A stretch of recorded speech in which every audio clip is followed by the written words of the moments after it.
Hello everyone, कैसे हैं आप? आई होप आप सब अच्छे होंगे। You are very warm welcome to our channel love story teller. और मैं आज आपके साथ वेंजू का नेक्स्ट पार्ट लेके आई हूँ। चलिए उसे शुरू करते हैं।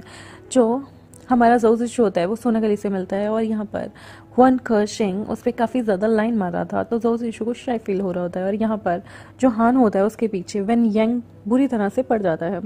जहाँ हमारा हान जाता है वहाँ वेन यंग पीछे पीछे उसके आता रहता है। और ये पीछे पीछे ऐसे ही नहीं आया जा रहा। हमारे जो क्यूट से वेन यंग है उसका दिल असिस्टेंट हान पे आ चुका होता है। और असिस्टेंट जो हान होता है ना वो भी कहीं ना कहीं इंटरेस्टेड होता है हमारे वेन यंग में। उसे वेन यंग काफ़ी क्यूट और कूल लग रहा होता है, जिसके पास ना जाने कितने तरीके की वेपन्स थे। जबकि पुलिस ऑफिसर का असिस्टेंट होने पर भी हमारा जो हान था उसके पास एक भी अच्छी गन नहीं थी। मतलब उतनी ज़्यादा ऑथेंटिक और उतनी ज़्यादा एडवांस गन उसके पास नहीं थी जितनी कि वेन यंग ने अपने पास रखी हुई थी। और एक नहीं, वेन यंग के पास ना जाने कितनी गन थी। और बहुत ही इम्प्रेसिव था ये देखना कि ये लड़का कितना ज़्यादा जो है कॉम्पिटिटिव है, और इसे देख के लोग कितना ज़्यादा जो है इन्जॉय करते हैं। ये बंदे अपनी पार्टी अपनी जगह को कितना ज़्यादा अच्छे से इन्जॉय कर रहे थे, खुश हो रहे थे यहाँ पर। तो ये देख कर जो हमारा असिस्टेंट हान होता है वो सोचता है आई विश मेरी भी ऐसी किस्मत होती और मैं भी यहाँ हर टाइम रहता और मैं भी यहाँ की जगह की लुफ्त उठाता। और सच में मैंने सपने में नहीं सोचा था कि मुझे आगे चल के यहाँ पर काफ़ी लुफ्त उठाने को मिलेगा और काफ़ी इन्जॉय करने को मिलेगा। सच में ये केस लेके तो मुझे तो मज़ा ही आ गया। इस केस ने मेरी लाइफ बदल दी। और इतने बड़े घर में इतने लग्जरी लोगों के साथ, इतने लग्जरी घर में इतने अलग अलग फेसेस देखने में, क्योंकि वहाँ पर ना पार्टी बहुत एक्सॉटिक थी। एक से एक खाना था, एक से एक पीना, और शराब एक से एक थी महंगी। वाइन, शैम्पियन, बियर, विस्की, ऐसी कोई चीज़ नहीं थी जिसकी कमी हो वहाँ पर। और उस पार्टी में उनके हाउस के ही कुछ लोग आए हुए थे। आई मीन नॉन पर्सन ही आए हुए थे, बाहर का लोग तो अलाउड भी नहीं था। ये भाई जो है हमारे सोना गली से काफ़ी बात कर रहा होता है। और सोना गली जो है वो तभी के तभी अपने छोटे बेटे वांग यांग को अपने पास बुलाती है। वो ये भाई से उसे कुछ बात करने के लिए कहती है। और यहाँ वन कशिंग जो है वो दीवाना हुआ फिर रहा था हमारे जोज इशू के पीछे। तभी वन कशिंग कहता है कि मैं यहाँ पर जितने भी बंदे हैं उन्हें चैलेंज देता हूँ, हम लोग back to back 3 vodka shot लेंगे, देखते हैं किसे चलती है, किसे चढ़ती है और किसे नहीं। जब हम पहली बार वोडका शॉट लेंगे उसके बाद हमें यहाँ पर आकर कुछ ना कुछ अपने बारे में बोलना होगा और हर किसी को बोलना होगा, क्योंकि ये गेम है और मैं यहाँ का बॉस हूँ, तो बॉस की हर किसी को माननी होगी। तभी जो हमारा जोज इशू है वो मुंह बनाते हुए कहता है तुम्हारी क्यों माननी होगी, ये तो चीटिंग है, मुझे ऐसा कुछ नहीं करना। तभी वन कशिंग कहता है तुम्हें करना पड़ेगा क्योंकि मैं चाहता हूँ। यहाँ पर जोज इशू मुंह बनाने लगता है और पाउट करने लगता है। तभी उन लोगों के सामने, सबके सामने ना वोडका का फर्स्ट शॉट आता है, जिसमें साथ में नमक भी रखा होता है और नींबू भी। सारे के सारे वोडका का एक एक शॉट लेते हैं, फिर थोड़ा सा नींबू का एक स्लाइस अपने मुंह में डाल के थोड़ा सा निचोड़ते हैं। और सबके मुंह में ना वोडका एकदम जलाने वाला टेस्ट दे रही थी। तभी वन कशिंग सामने जाता है और चाइनीज़ में एक गाना गाता है हमारे जोज इशू के लिए। और उसकी आवाज़ बहुत बहुत बहुत भद्दी थी कि जोज इशू उसकी आवाज़ सुनने के बाद हंस रहा होता है। वो कहता है मैं तो अपने बाथरूम में भी तुमसे ज़्यादा अच्छा गा सकता हूँ। तो वन कशिंग कहता है sure, next is your turn, तुम गाओ और मुझे सुनाओ। तभी जोज इशू माइक ले लेता है। और जोज इशू गाने में काफ़ी अच्छा हुआ करता था, तो वो माइक लेता है और वो गाना शुरू करता है। और उसका गाना बहुत ही ज़्यादा मेलोडियस था, बहुत ही ज़्यादा फाइन था और बहुत ही ज़्यादा कामिंग म्यूज़िक था जो सोल को काम प्रोवाइड करे। और ये देख के वन कशिंग के चेहरे पे एक स्माइल आती है और वो सोना गली पे को देखता है और जो जोज इशू है उसकी तरफ इशारा करते हुए कहता है लगता है आपकी जो ये बहू है ये गाना काफ़ी अच्छा गा लेती है, तो चलो मेरी बीवी की एक क्वालिटी तो आप अप्रूव कर ही सकती हैं। और जो वन कशिंग होता है ना वो शरारती तो होता ही है, तो वो अपनी मम्मी से जब ऐसी बातें कर रहा होता है अपनी मॉम से, तो उसकी मॉम कहती है हाँ बदमाश, तुम इसे इतना छेड़ोगे इतना टीज करोगे तो ये बेचारा शर्मसार हो जाएगा, इतना नहीं करते वन कशिंग। वन कशिंग कहता है ओ मॉम, अगर मैं अपनी वाइफी को नहीं छेड़ूंगा तो किसे छेड़ूंगा। तो सोना के लिए कहती है अभी तुम्हें अप्रूव दिया नहीं है वाइफी होने का कि ये तुम्हारी वाइफी है या नहीं, तो अभी ख्याली पुलाव को अपने दिमाग से हटा दो, क्योंकि जिस दिन ये अप्रूव कर देगा उस दिन तुम हक से कह सकते हो तुम्हारी वाइफी, और जब तक इसने अप्रूव नहीं किया है तो खाली सपने देखने अच्छी बात नहीं होती। वन कशिंग कहता है डोंट वरी, ये एक्सेप्ट कर लेगा मुझे, अब शर्त लगा ले ये एक दिन खुद ही बोलेगा कि ये मुझसे प्यार करता है। तो सोनागली कहती है, ओह ऐसा क्या। वहाँ पर जो शिशु खाना खा के हटता है और सारे उसे प्रेज करते हैं। फिर जाके सारे एक्टिविटी करते हैं। एक पैक पीने के बाद जो हमारी लियो चंचाओ होती है उसे थोड़ा सैड लग रहा होता है जब वो ज़ोज़िशु को वन कशिंग को ज़ोज़िशु की तरफ देखती है और उसे ऐसा लग रहा होता है कि उसका फर्स्ट क्रश वन कशिंग गे है और वो सच में बहुत वियर्ड सा गाना गाने लगती है, जिसे देख के वन कशिंग कहता है, लियो चंचाओ तुम वापस आ जाओ, तुमसे ना हो पाएगा। और वो वापस लियो चंचाओ को बुला लेता है। धीरे धीरे करके सारे एक्टिविटी करते हैं और जो हमारा वेन यंग होता है वो एक डांस परफॉर्मेंस देता है और उस डांस परफॉर्मेंस में वो साथ पड़े एक टेबल से रोज़ निकालता है और उस रोज़ को वो डांस करते करते असिस्टेंट हान की तरफ फेंक देता है। असिस्टेंट हान जो है उस रोज़ को कैच कर लेते हैं, लेकिन उन्हें बहुत एम्बैरस लग रहा होता है। उनके कान लाल हो जाते हैं कि जो वेन यंग है वो कितना ज़्यादा उन पे हिट कर रहा है, उन पे लाइन मार रहा है। और लिटरली वो समझ गए थे कि जो वेन यंग है वो उन्हें पसंद करने लगा है कहीं ना कहीं, और उनके मन में भी थोड़ी बहुत अट्रैक्शन कहीं ना कहीं होने लगी थी। और लिटरली ये सीन देखने लायक था। यहाँ पर वन कशिंग कहता है, तुम्हारा असिस्टेंट तो गया ज़ोज़िशु। ज़ोज़िशु कहता है, तुम्हारा ब्रदर और तुम दोनों एक जैसे हो। वन कशिंग हंसता है और कहता है, मेरा ब्रदर तो मुझसे भी आगे निकला। मैं मदर को कह रहा था कि तुम मेरी वाइफ ही बनोगे, और देखो मुझे तो यहाँ लग रहा है मदर मुझसे पहले यंग की शादी हो जाएगी और यंग जो है उन्हें खुशखबरी दे देगा। तभी जो ज़ोज़िशु होता है वो कहता है, शेमलेस हो तुम एक नंबर के।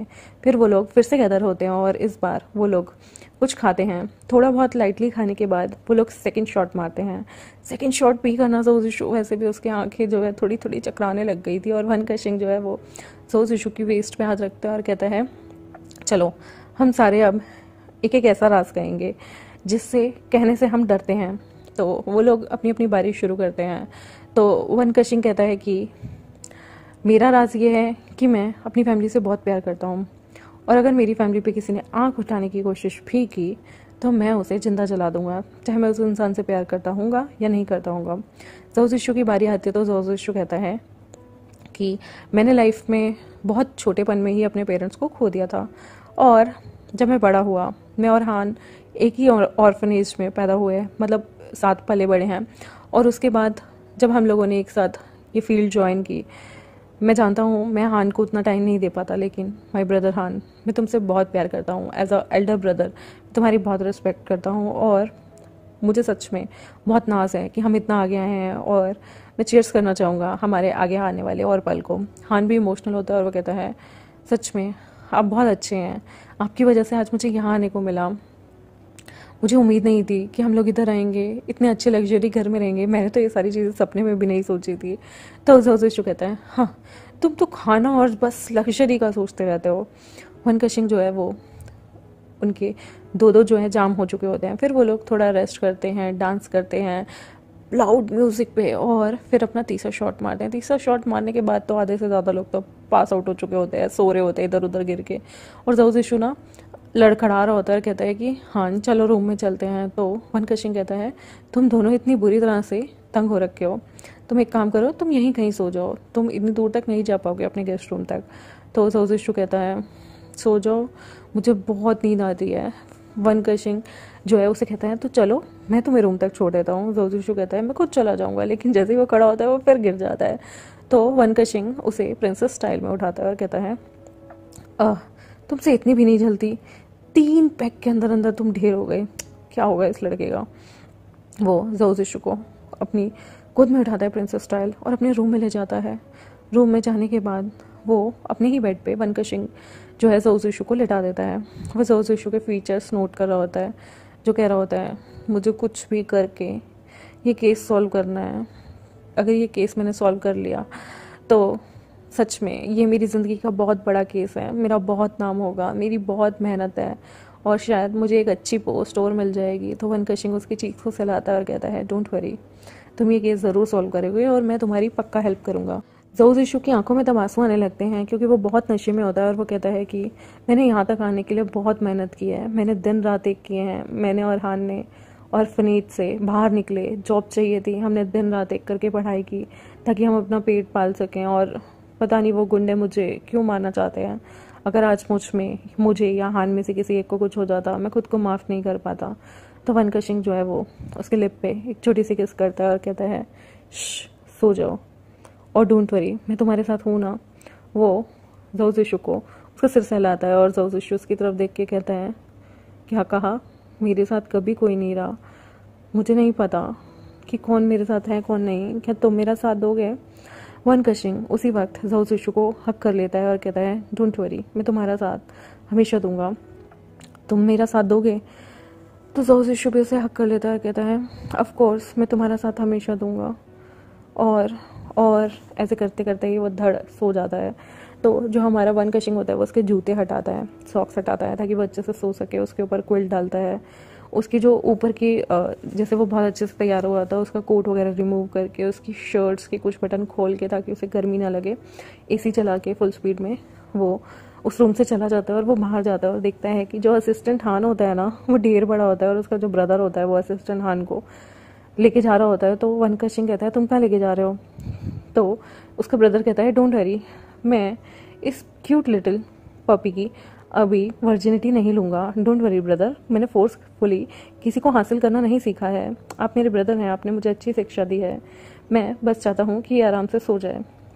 कितने फ्रजाइल हैं दोनों के दोनों, कहने को ये सीबीआई ऑफिसर हैं लेकिन इनसे दारू नहीं झेली जाती, क्या गुंडागर्दी करेंगे ये। तो वन कशिंग कहता है ये गुंडागर्दी नहीं करते, ये पुलिस ऑफिसर है, लोगों की जान बचाते हैं।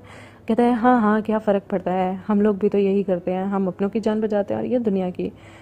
वन कशिंग कहता है ठीक है बट इसका फ़ायदा मत उठाना, कहीं मेरी वाइफ नाराज़ ना हो जाए। तो जो हमारा वैन यंग होता है वो कहता है डोंट वरी, आपकी वाइफ या फिर मेरी वाइफ नाराज़ नहीं होगी। वन कशिंग कहता है ओह तो तुमने भी डिसाइड कर लिया कौन तुम्हारी वाइफ होगी। वैन यंग कहता है आज तक मैंने बहुत लोगों से फ्लर्ट किया है बट मुझे ये सबसे क्यूट और इनोसेंट लगा। मेरे यहाँ पर जितने भी मैं लड़कों से या लड़कियों से मिला हूँ वो काफ़ी हद तक बहुत ही सेल्फिश, बहुत ही ज़्यादा मनी माइंडेड होते हैं, लेकिन ये लोग ऐसे नहीं हैं, ये प्योर दिल वाले बंदे हैं और इमोशनल हैं। मुझे ये चीज़ अच्छी लगी कि इन लोगों में आज भी ज़मीर जिंदा है, ये औरों की तरह धोखा नहीं देंगे ब्रदर, इसलिए मुझे ये लड़का काफ़ी अच्छा लगा, इनोसेंट भी है, कूल भी है। वन कशिंग कहता है ऑल दी बेस्ट, लेकिन फिर भी चौकन्ने रहना, आजकल किसी का कोई भरोसा नहीं। और तभी उसके जो बाहों में असिस्टेंट हान होता है वो उल्टियाँ करना शुरू कर देता है। तो वैन यंग कहता है सच में टाइम कभी कभी सच में बहुत बुरा हो जाता है। और वो तभी एक सर्वेंट को बुलाता है जो हान को उसे क्लीन करने में हेल्प करे। वो लोग हान के ऊपर की शर्ट वगैरह चेंज करते हैं, उसे अपनी टी शर्ट पहनाता है जो कि बहुत क्यूट से जो हमारा शिनचैन होती है उसकी लुक वाली टी शर्ट होती है और उसे पहनाता है और चेंज करता है उसके अपर क्लोथ्स। और हान को सोने के लिए वो अपने भी कपड़े जो है रिमूव करता है, अपर क्लोथ्स, हान के भी कपड़े रिमूव करता है। हान जो है वो क्यूट लिटिल बेबी सा लग रहा होता है। तो जो हमारा वैन यंग होता है वो हान को बैक से हक करता है और ऐसे ही हक करे सो जाता है। यहाँ पे वन कशिंग अपने रूम में जाता है और वो ज़ोउ ज़िशु को पीसफुली सोते हुए देखता है। वो ज़ोउ ज़िशु उसे एक शरारत सूझती है, वो ज़ोउ ज़िशु की नेक पे हल्की सी बाइट करता है और लिप्स के मार्क्स छोड़ देता है वो ज़ोउ ज़िशु की नेक पे, चेस्ट पे, और वो ज़ोउ ज़िशु की फ्रंट के सारे शर्ट के बटन खोल देता है वन कशिंग, और उसकी पैंट भी खोल देता है और उसे थोड़ा सा नीचे खिसका देता है ताकि हमारे जो ज़ोउ ज़िशु है उसे ऐसा लगे कि उसके साथ कुछ हुआ है। वो प्रैंक करने की सोचता है और उसे हंसी आ रही होती है और वो ऐसे अपनी शर्ट भी हटा देता है और अपनी पैंट के बटन भी खोल कर सो जाता है ताकि वो कल सुबह वो ज़ोउ ज़िशु से थोड़े मज़े ले सके। तो लेट्स सी हमारे आने वाले पार्ट में क्या होगा। तब तक के लिए मेरे साथ जुड़े रहें। आई होप आपको वेंजू की स्टोरी काफ़ी अच्छी लग रही होगी तो मेरे चैनल को सब्सक्राइब कर दीजिए।